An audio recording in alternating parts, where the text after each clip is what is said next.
So our opening words this morning come to us from our old friend, Ralph Waldo Emerson. The ground of hope is in the infinity of the world, which infinity reappears in every particle. The powers of all society in every individual, and of all mind in every mind. I know against all appearances that the universe can receive no detriment, that there is a remedy for every wrong and a satisfaction for every soul. Here is this wonderful thought. But whence came it? Who put it in the mind? It was not I, it was not you. It is elemental, belongs to thought and virtue, and whenever we have either, we see the beams of this light. Okay, let's have some fun. Let's imagine for a moment that the room around us here is alive, that these walls have memories, that this floor pushes back up against your feet at every step, and that each chair is its own being, cradling you with warm intent, and that the air and light travel with purpose to fill your lungs and your eyes,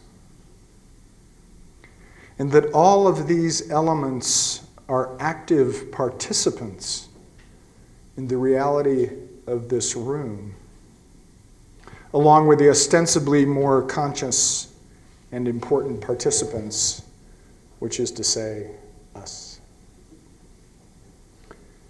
And we walk outside and we encounter a living sky and earth filled with living beings, our relatives,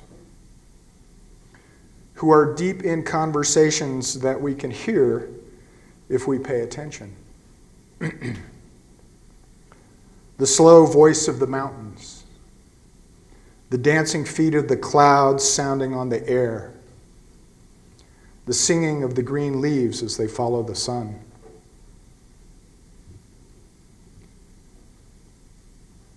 Such an idea would have been, and still is, a basic understanding of how the world works to indigenous peoples, and to most of our ancient ancestors as well, no matter where they came from. Because all of them were immersed in what we now call nature, and were deeply dependent on the generosity of the web of life. And because they saw the other beings in the web of life as having dignity and being worthy of respect, they treated them that way. There's a story, perhaps apocryphal, that when Western biologists first went exploring in the Amazonian rainforests, they asked the local shamans about their use of medicinal plants, information that the shamans were then happy to share. And then when they asked them how they came by this knowledge, the shaman said, well, we took this one plant, psychoactive, and we communed with the other plants, and they told us. And so a great deal of what the plants told the shamans actually turned out to be true. But there was a deeply felt reciprocity with the generosity of the natural world.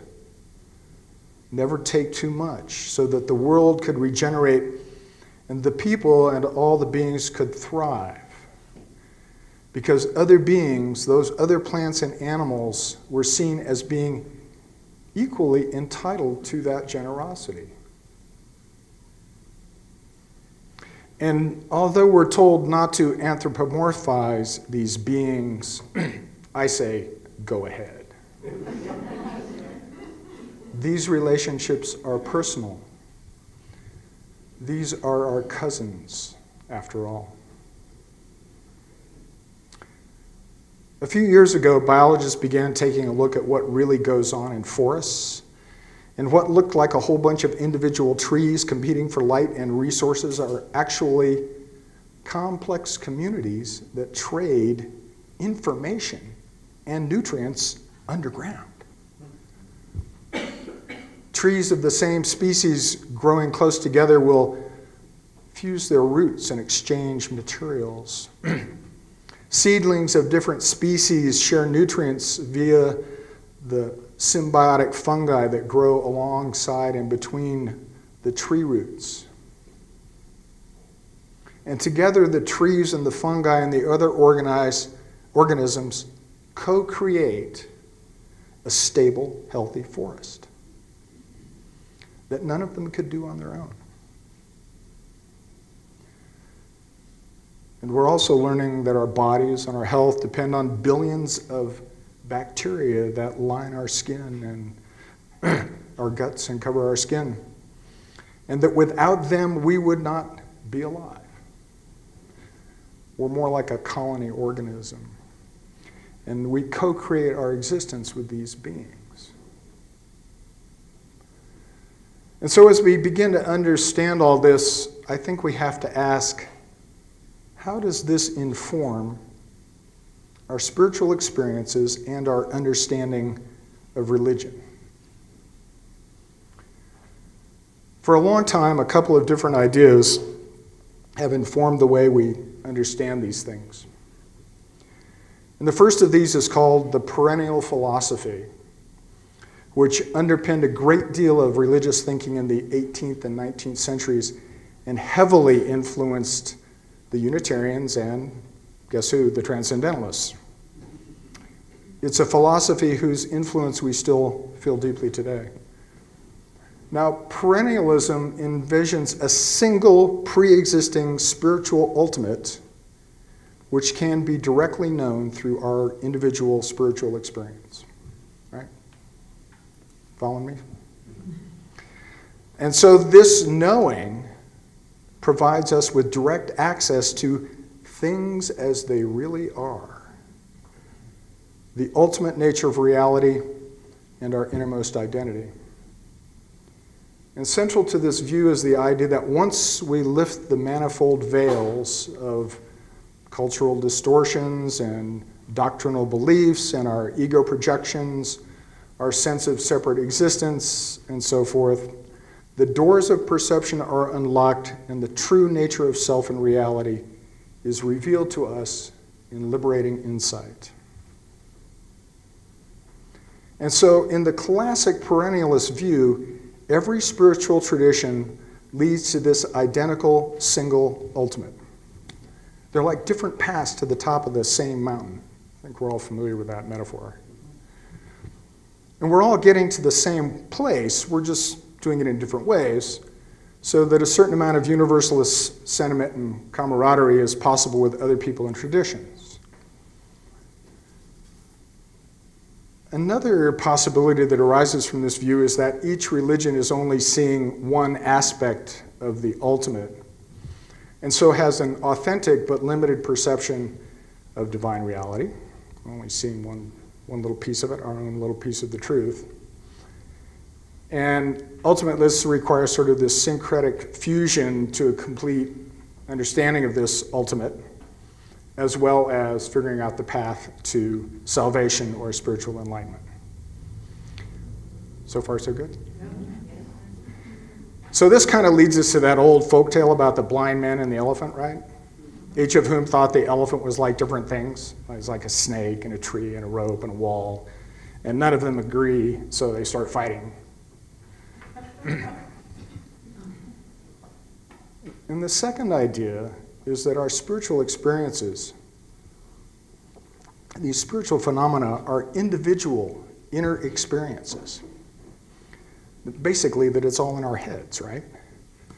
I'm just experiencing this in my own little consciousness.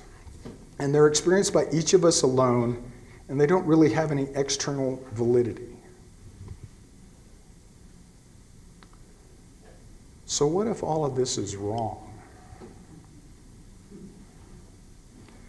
A few years ago, I encountered the work of a transpersonal psychologist named Jorge Ferrer, whose ideas kind of blew my mind and actually transformed my thinking on this subject. And the short version of this is no pre-existing, ultimate spiritual reality exists. And that different spiritual ultimates can be enacted through intentional or spontaneous co-creative participation in the spiritual power of the mystery. And one of the key phrases here is different spiritual ultimates. Because we aren't all trying to get to the top of the same mountain, because there is no mountain. There's only this indeterminate and dynamic mystery that has no pre-given ultimate state to be revealed. And the other key word is enact. The various traditions lead to the enactment of these ultimates, of these liberations, of these revelations about the divine mystery. And although these spiritual ultimates may share some qualities, they are actually independent religious aims. And so they share similar attributes, but we can't really conflate them.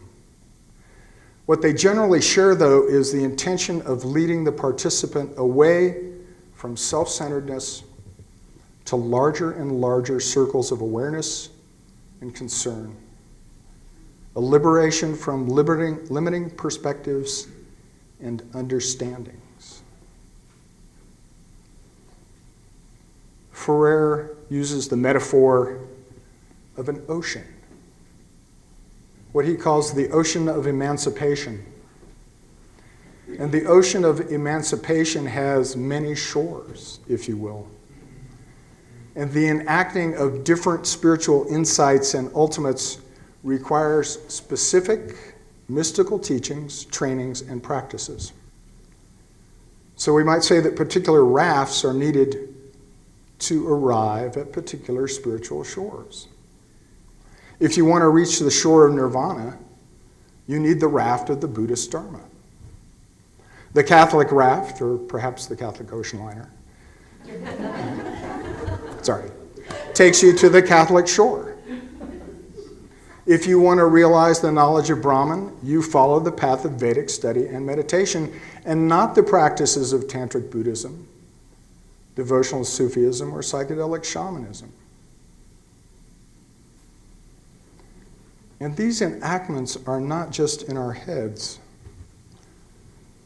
Spiritual knowing is not a mental representation of a pre-given independent spiritual object, but it's an enacting. It's a bringing forth of a world or domain co-created by the different elements involved in that participatory event. And so some of those elements include songs and rituals, sacred objects, sacred texts, sacred places, individual intentions and dispositions, the various cultural and religious frameworks that we bring to this, the other beings involved in that. And most importantly, this dynamic and indeterminate spiritual power of inexhaustible creativity that we call the mystery. And so the participatory nature of spiritual knowing refers to the role that our individual consciousness plays during most spiritual and transpersonal events. And this relationship is not one of appropriation or possession or passive representation of knowledge, but of communion and co-creative participation.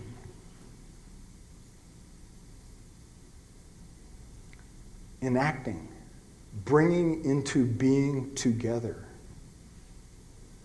just as the forest, just as our bodies and their symbionts. And this kind of knowing, this participatory knowing, is transformative in at least the two following senses. First, participation in a spiritual event, participation in a spiritual event brings forth the transformation of self and world. And second, a transformation of self is usually necessary to be able to participate in spiritual knowing. And this knowing in turn draws forth the self through its transformative process. We can't engage in spiritual activity without being transformed, basically.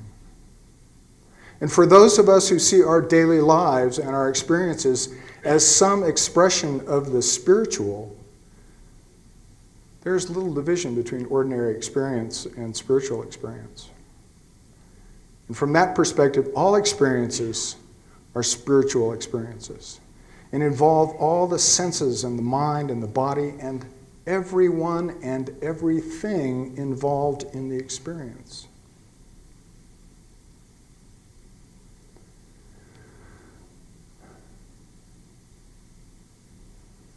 Although the metaphor of an ocean is helpful to illustrate this variety of spiritual ultimates, it's ultimately inadequate to convey the participatory and inactive nature of this kind of spiritual knowing.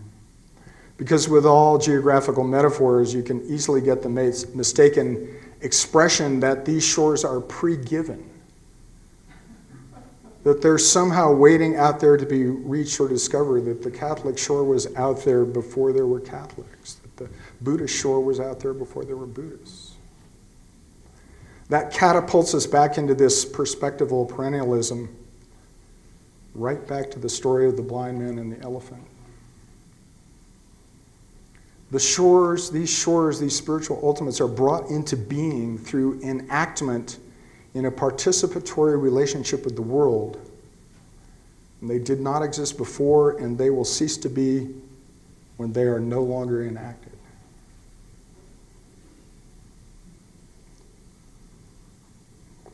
So in this participatory view, our spirituality is developed and revealed primarily in relationship with other beings and things and places and ideas. If you regard spirituality as primarily the fruit of your individual practice, or an individual practice such as meditation, then you can have this gross anomaly of a spiritual person who is an interpersonal oppressor, or the possibility of spiritual traditions that are oppression-prone. But if you regard spirituality as centrally about liberating relationships, then a new vista of participative religion opens up. And this calls for a radical restructuring and reappraisal of traditional spiritual maps and routes. Ferrer argues that our goal can never be simply the recovery of or reproduction of some past sense of the sacred. We cannot ignore that most religious traditions are beset not only by intolerant, exclusivist, and absolutist tendencies, but also by patriarchy, authoritarianism, dogmatism, conservatism, transcendentalism, I'm quoting him here, body denial, sexual repression, and hierarchical institutions. And put more bluntly, the contemplative traditions of the past have too often functioned as elaborate and sacralized techniques for dissociating our consciousness from brutal social realities. It is, after all, relatively easy to be emancipated from the world or to become one with a deity or ontological absolute and leave all the world's grossly unjust social structures and practices comfortably in place. Racism, gender injustice, homophobia, religious bigotry, colonialism, the list goes on and on.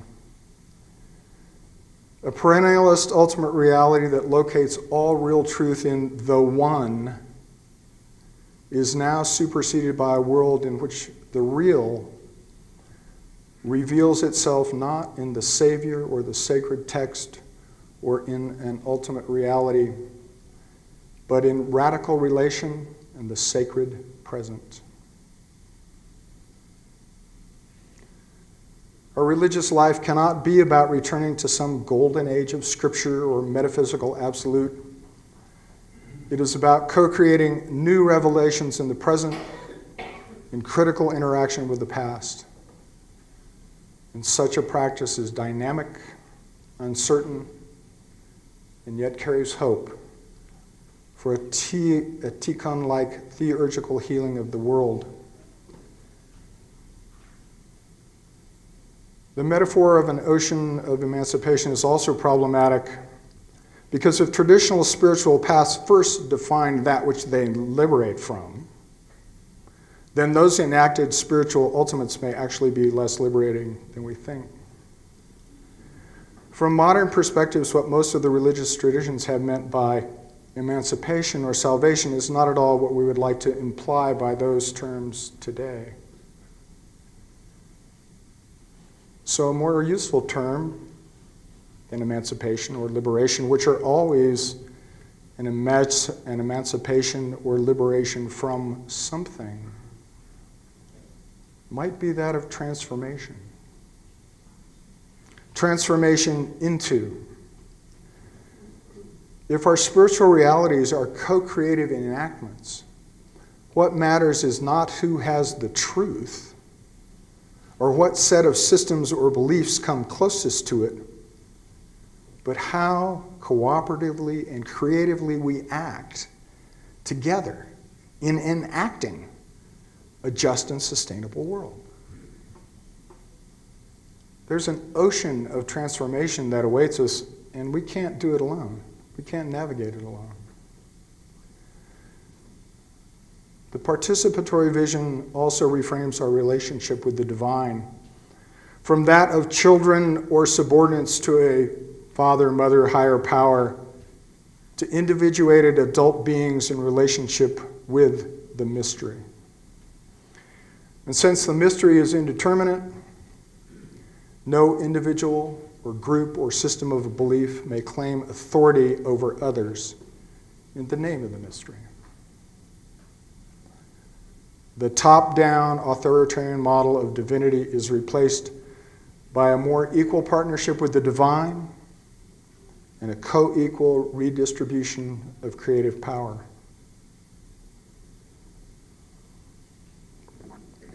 Sacred immanence, wholeness, and relationship are central to this participatory vision. And so our universalism is thus revealed as a dynamic process that we share in and with the mystery. Universalism is still present, but it's no longer seen as the highest expression of the one, but rather as existing in dynamic relationship with pluralism, as a deep and ongoing interplay among the many. This phenomenal world is now seen as an innovative process of being and becoming, not a place to be liberated from. And this dance reveals an endless creative power, seeking to more fully manifest and embody all forms of being and knowing, subject and object, love and wisdom, through intimate dialogue and communion.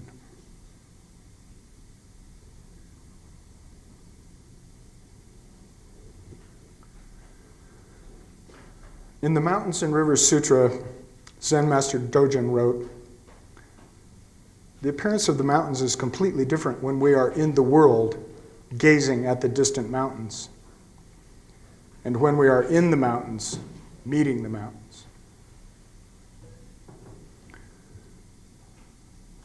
John Daido Lori Roshi has this to say about those lines. The nature of the mountain is completely different when we have separated ourselves from it as observers, and when we are the mountain with whole body and mind. When we are intimate with something, it no longer exists, and we no longer exist. There is no way to talk about it, to judge it, to analyze it, or categorize it. It fills the whole universe.